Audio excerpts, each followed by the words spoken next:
Hello and welcome, I'm Mystical. This is Mystical Gaming. We're jumping into Watcher Realms. Dev Insights, they've just released one.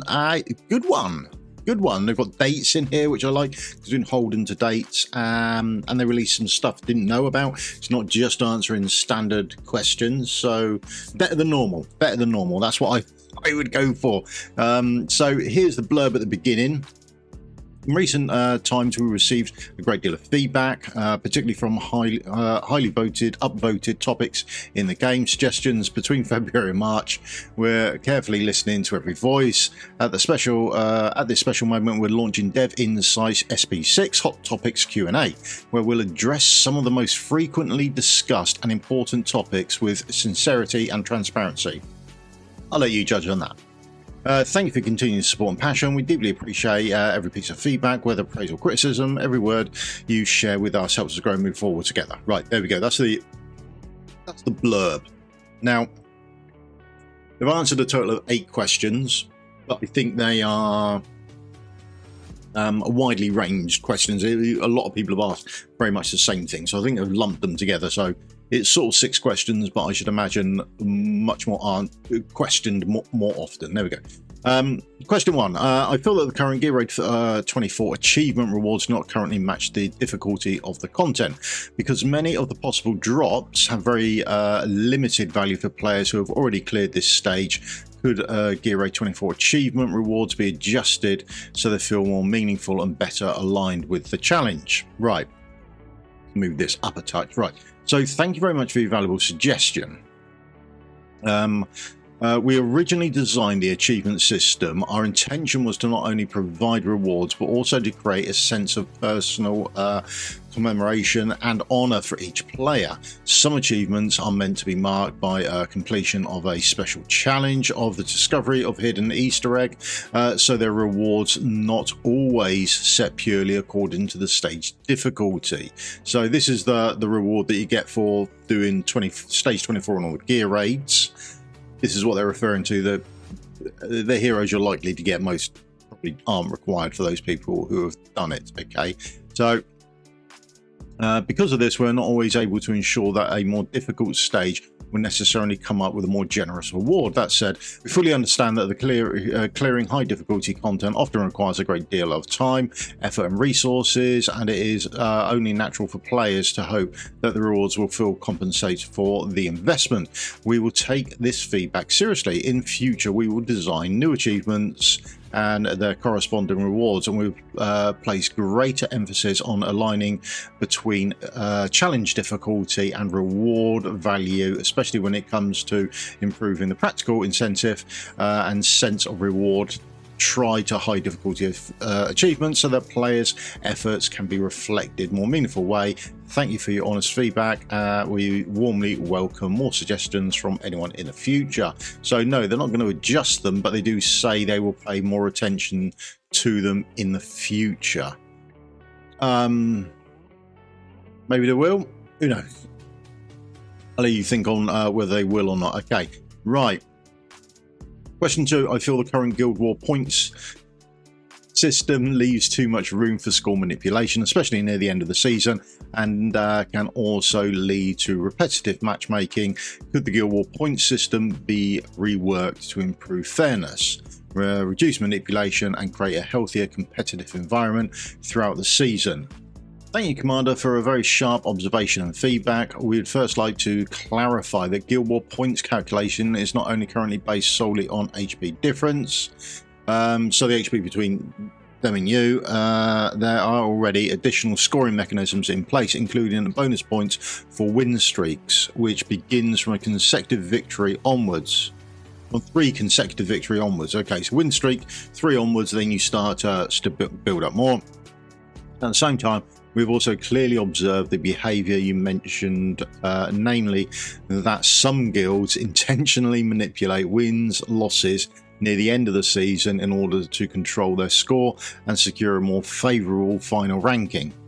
Yeah, people are going to do that. This kind of behaviour does indeed go against the original intent of fair competition in Guild Wars.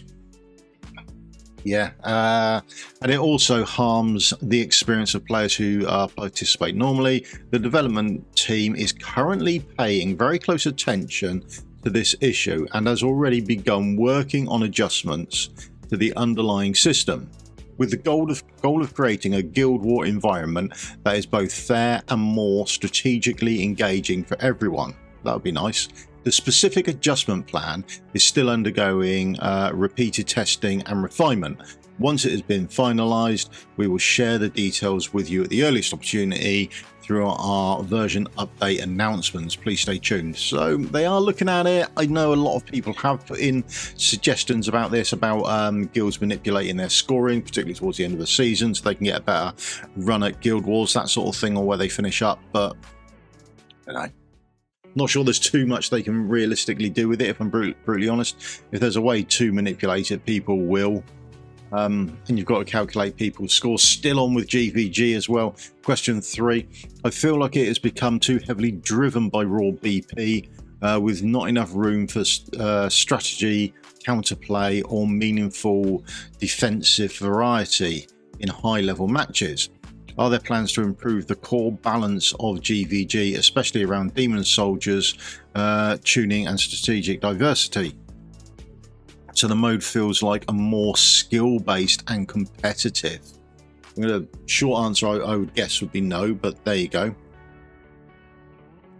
Thank you for your in-depth experience with GVG and for sharing your suggestions with us. We understand that rich tactical interplay with a relatively balanced competitive environment are at the heart of the GVG experience. In response to the current feedback that high-level matches are often decided more by battle power, well, most matches are, than by strategic or operational decision making, the development team has already taken actions as a brand new heroes, demon soldiers, designed specifically for the GVG environment improvements, are currently in active production and internal testing. Well, these are the ones we've had recently, demon soldiers that we get, and does anyone play any of them? Really? I mean, I don't really play any of them for any great usage. So it would be interesting to see if the new ones actually do from their internal testing.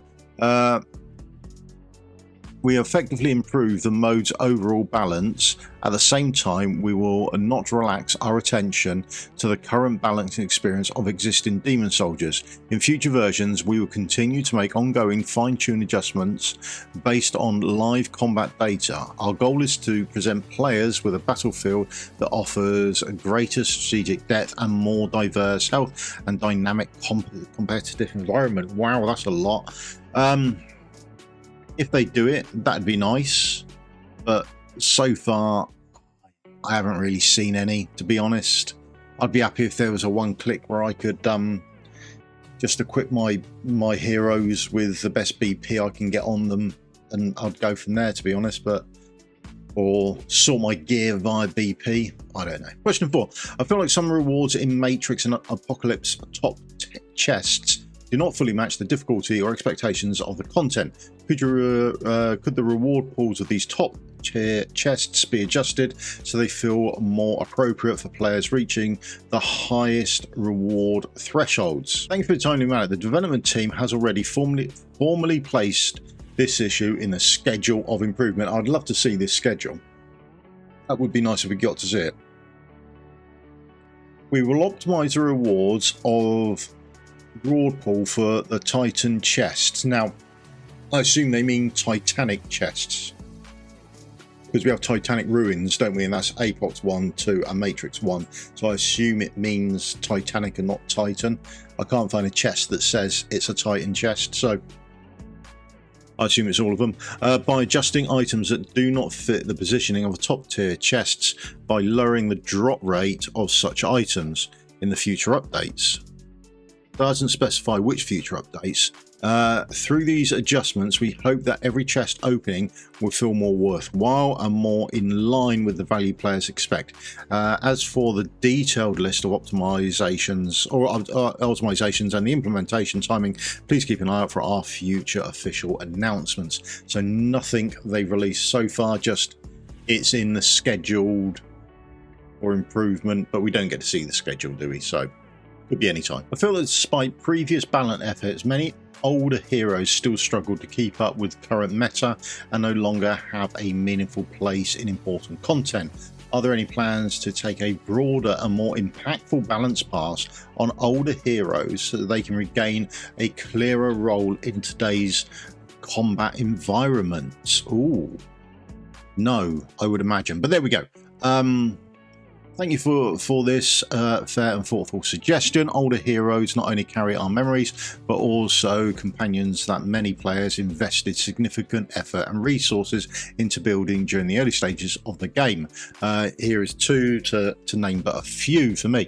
We absolutely do not want to see them gradually fall completely out of use as the game evolves from version to version. In response to the pain points raised by players, especially issues such as older heroes falling behind in strength, the development team is currently preparing a comprehensive and multi-dimensional veteran hero revitalization plan. Wow, that sounds really impressive. Or it sounds like a lot of chat and not a lot of actual things going on. Our future optimization efforts will not only be limited to simply adjusting hero stats, it will also conduct deeper analysis of how these heroes are positioned within today's key gameplay environments. With the goal of improving their appearance rate and relevance in important combat scenarios. At the same time, we will place particular focus on strengthening the value of their synergy and team up potential with both new and existing heroes. Veteran hero revitalization plan. I'd love to know more about what that actually means in real terms. Or is that just some management speak? That sounds brilliant, but means nothing. Right then, question 6. Oh, blind wow, you're lucky to have her because I don't. I've noticed that Carnelian's orbs lose priority to certain built-in survivable mechanics, which make her interactions with heroes like Valderon feel less effective than expected. Could Carnelian's death prevention priority be adjusted so that her protection triggers more consistently before certain hero specific survival effects? Yeah, I have heard some other people going on about this. It's a little weird. I think this is the survival things are going about. So talent and the soul essence, I believe it is, and I don't know whether it triggers before or after some other people have triggered their effects for dodging death. Thank you for your detailed feedback and suggestions regarding the issue where these two powerful heroes, Carnelian and Valderon, do not interact as smoothly as intended because the timing of their mechanic do not align properly in team combat. Both our development and testing teams have already successfully reproduced the issue and identified its cause with precision. Okay. Please rest assured that a dedicated optimization for this trigger timing interaction has already been formally scheduled. Okay, there you go. And it is currently planned to be implemented in late April version update. There's nothing in the patch notes about it. Okay. Once this adjustment goes live, the coordination between these two heroes should become much smoother and more natural in battle. We believe that it will bring players a more satisfying combat experience. Thank you for your patience, and we also welcome everyone's continued testing and sharing feedback after the update is released. Well, there you go. Okay, could be interesting. Would be nice. I mean, I haven't got her, which is a crying shame. I would like her, but I mean, it's the whole non-lord legendary pity. Let's not jump on that straight away then. Okay, so here we go. Right, we're going to gloss over this one relatively quickly, okay, because They've hammered this one to death, and it is in the patch notes. We already know what's happening. I feel Ajax, despite his identity, unique positioning, no longer performs at a level matches expectations for the hero. The unnamable faction. At the same time, I would like to see more heroes added to this faction, especially dragon-themed ones. Are there any plans to improve Ajax's performance while introducing heroes of any unnamed faction in the future? Thank you, Commander, for your passionate suggestions. Ajax actual performance has already been the key areas we've been close on eye on. We have already decided to make a round of skill adjustments to Ajax in the late April version, and this is all in the patch notes. We already know what's happening. One of these changes is that Thunderstrike will now be able to trigger by his ultimate. In addition, we have also know that players have a long and very high expectation for heroes from the unnamable faction, right? Okay, and for the dragon type heroes. The development team is currently working intensively on the design and testing of heroes related to these themes. Please stay tuned. So does that mean they're testing new unnamable factions? Is that how we read that? They are testing new dragons coming in? I don't know. I think that's a little bit woolly. I wouldn't like to say too much on it or pin a hat on it. I'm just, I don't know. Not sure on that, to be honest. I think that's a bit of a woolly answer. That is, however, this one, question 8. Oh, this is a big answer. Big answer. Right then. Oh, let's get into this then. Okay, I've noticed that the Piercer faction trials currently stop short of the stage progression available for other factions, and I would like to know when the remaining stages will be released. Can you share whether Piercer faction trials stages 13 to 18 are currently in development, and when the players might expect them to arrive? Here we go then. Okay, so this is the faction trials we've got for the Piercers at the moment. You get 36, can't you? And that's it. Commander, thank you for your feedback. We've received your expectations regarding the expansion of the trial of the Piercers. Okay, and we are pleased to share fresh news with you. The follow-up stages of Trials of the Piercers, many players have been looking forward to, are already entering the final polishing stage, and they are currently expected to be released on late May update. Okay, so hopefully we'll see this on Forerunner soon.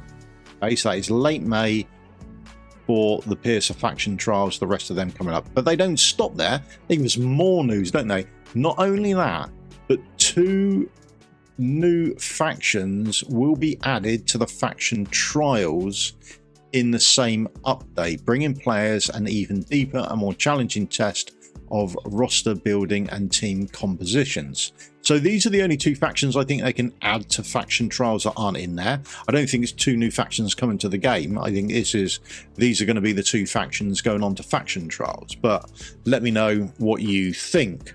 Now, don't even stop there. There's even more. Along with the newly unlocked difficulty content, nuclear rewards will also be added. And once players achieve a full star clear, they'll be able to unlock a special surprise reward, a limited 5-star hero available exclusively through faction trials rather than through summoning. Please keep an eye out for a future official announcement. So this is the stage at the moment. So they're going to add on the ones for the Piercers, won't they? So these will go up. Then I don't know the stages that they would do for these 2. Can they go all the way up to stage 18? Do you see that or not? Do you think there's enough in them? But could be odd. And then is it going to be those as well before you get your new limited hero? So that could be, who knows what that's going to be, eh? People go on about this new lord arriving, but is this new lord hidden behind this? Is it not a summonable new lord? Who knows? Interesting times, interesting dev insights. Late May will come the Piercers, and then shortly after that we should be expecting the other ones as well. In fact, don't they say the other factions so at the same update? So we'll see the Piercers, we'll see this, we'll see the new hero. That could be a really nice update with regards to faction trials. So get on your faction trials now. I need to get busy on some of mine. I'm being a bit of a drag arse on some of them. Okay, right. Thank you very much. Nice question answer there for that one. Okay, better than normal. All right, thank you very much, devs, for your time. So that was Dev Insights for April 20th. And nice to see they're actually doing something, putting some dates to stuff. That's nice, so we can hold them to that. Thank you very much for your time. If you do the old thumbs up, like and subscribe, helps me out massively. I'll see you all in a video again soon. Cheers. Bye.